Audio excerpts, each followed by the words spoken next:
శుభోదయం.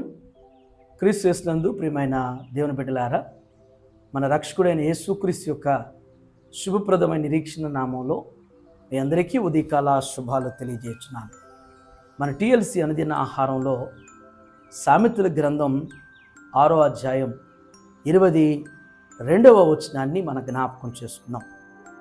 నీవు త్రోవను వెళ్ళినప్పుడు అది నిన్ను నడిపించును, నీవు పండుకున్నప్పుడు అది నిన్ను కాపాడును. దేవుని బిడ్డలారా, ఈ ఉదయకాల సమయంలో ఈ మాట ద్వారా దేవుడు నీతో నాతో మాట్లాడుతున్నాడు. మన ప్రభు అయినటువంటి యేసు స్వామి తల్లిదండ్రులకు ఇచ్చినటువంటి ఇంపార్టెన్స్ అనేటువంటిది ఆయన పరిచర్యలో మనం స్పష్టంగా గమనించగలుగుతాం. తల్లి అయినటువంటి మరియను మరి ఎంతగా ఆయన ప్రేమించాడు అనేటువంటిది, ఆమె విషయంలో మరి సిలువేయబడుతున్న సమయంలో కూడా ఎంతటి బాధ్యతను మరి యోహానుకు అప్పగించాడు అనేటువంటిది, తల్లిదండ్రులకి యేసుస్వామి ఇచ్చినటువంటి విలువ అనేటువంటిది, విధేయత అనేటువంటిది మనం గమనించగలుగుతాం. ఈ 6వ అధ్యాయంలో ప్రాముఖ్యంగా నీ తల్లి నీ తండ్రి నీకు చెప్పేటువంటి విధులు కానీ ఆజ్ఞలు కానీ వాటి విషయంలో అనేటువంటిది ఈ మాట జ్ఞాపకం చేస్తున్నారు. ఈ వచనంలో జ్ఞాపకం చేసే మాట ఏంటంటే 2 తలంపులు ఉన్నాయి. నీవు త్రోవన వెళ్ళినప్పుడు అది నిన్ను నడిపించును. నీవు త్రోవన వెళ్ళినప్పుడు నీ తల్లిదండ్రులు చెప్పినటువంటి మాట నిన్ను నడిపిస్తుంది. ఎలా అంటే వారు భౌతికంగా మనతో లేకపోయి ఉండొచ్చు, కానీ వారు చెప్పిన మాటలు మనతో ముచ్చటిస్తాయి. వారు చెప్పినటువంటి జాగ్రత్తలు మనతో ముచ్చటిస్తాయి.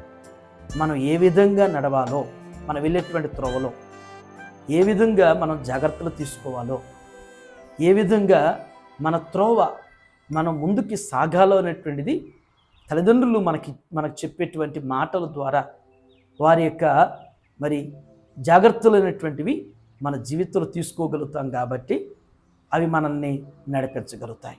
ఇది మొదటి తలంపు. 2వ తలంపు ఏంటంటే నీవు పడుకున్నప్పుడు అది నిన్ను కాపాడును. నీ తల్లిదండ్రుల యొక్క మాటలు నీ జ్ఞాపకం ఉంటే, నీ జ్ఞాపకం వచ్చినప్పుడు నువ్వు ఎక్కడ పడుకోవాలో, అంటే ఎలాంటి స్థలంలో నువ్వు పడుకోవాలో, ఎలాంటి జాగ్రత్తలు తీసుకోవాలనేటువంటిది నీకు తెలియపరుస్తుంది. దేవుని బిడ్డలారా, ఈ ఉదయకాల సమయంలో దేవుడు మనకిచ్చినటువంటి తల్లిదండ్రులైనటువంటి వారిని మనం ఆజ్ఞలో చెప్పబడినటువంటి ఆజ్ఞ, అది ఒక ఆజ్ఞ. నీవు దీర్ఘాయుష్మంతున్నట్లు నీ తల్లిని నీ తండ్రిని సన్మానింపుము అని.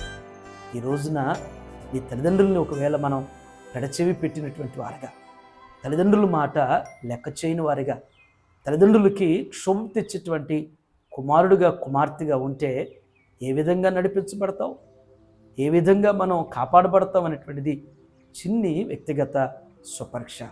ఒకవేళ ఇప్పటి వరకు అలా లేకపోయినా ఈ దినమైనా ఈ క్షణంలోనైనా ఒక మంచి తీర్మానం, ఒక మంచి నిర్ణయం తీసుకుని తల్లిదండ్రులను గౌరవించేవారుగా, తల్లిదండ్రులను గుర్తించేవారుగా, వారి మాటను గౌరవించి అంగీకరించేటువంటి వారుగా మనం ఉంటే తద్వారా దేవుని చేత దీవించబడతాం.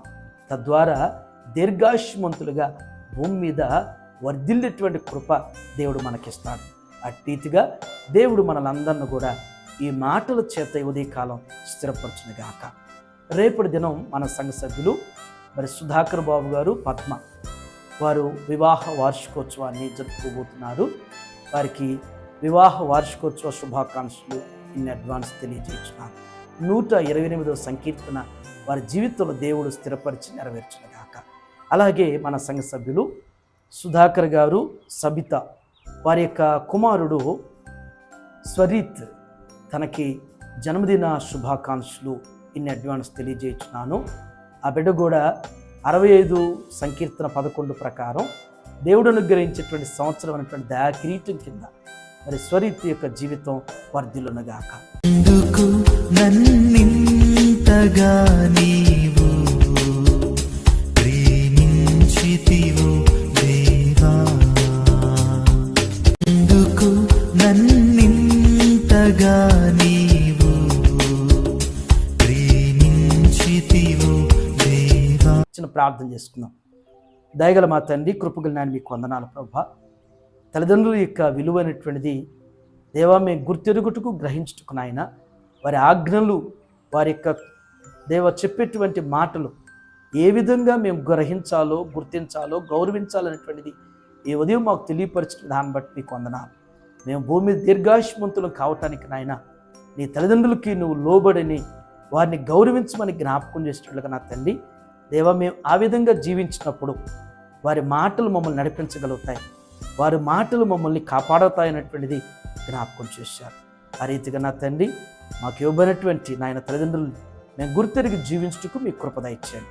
రేపటి దినం నాయన వివాహ వార్షికోత్సవం జరుపుకోబోతున్న సుధాకర్ బాబు గారు, పద్మాన్ని మీరు దీవించి, వారి కుటుంబ వ్యవస్థ మీరు ఆస్వాదించి, వారి యొక్క ప్రతి అవస్థను మీరు ఆమెను తీర్చి బలపరచండి.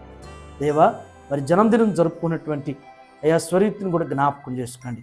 ఇది నాయన బిడ్డ జీవితంలో ఇలాంటి జన్మదినాలు ఇంకా అనేకం జరుపుకుంటూ విద్యలో, బుద్ధిలో, మీ దయలో, మనుషుల దయలో నీ కుమారుడు ఆయన వర్ధిల్లుటకు సహాయం చేయండి. వారి తల్లిదండ్రులు మీరు దీవించి ఆయన మీ కృపలో వర్ధిల్లింపచేయమని టీఎల్సీ అనుదిన ఆహారం చూస్తున్న ప్రతి కుటుంబాన్ని, ప్రతి బిడ్డను మీ చేతులకు అప్పగిస్తుండగా నీ కృపలో వారి కుటుంబాన్ని దీవించి మీ నిత్య సమాధాన సమృద్ధితో దేవాన్ని మీరు నడిపించమని యేసు నామమున తండ్రి, ఆమేన్. దేవుడు మిమ్మల్ని దీవించును గాక.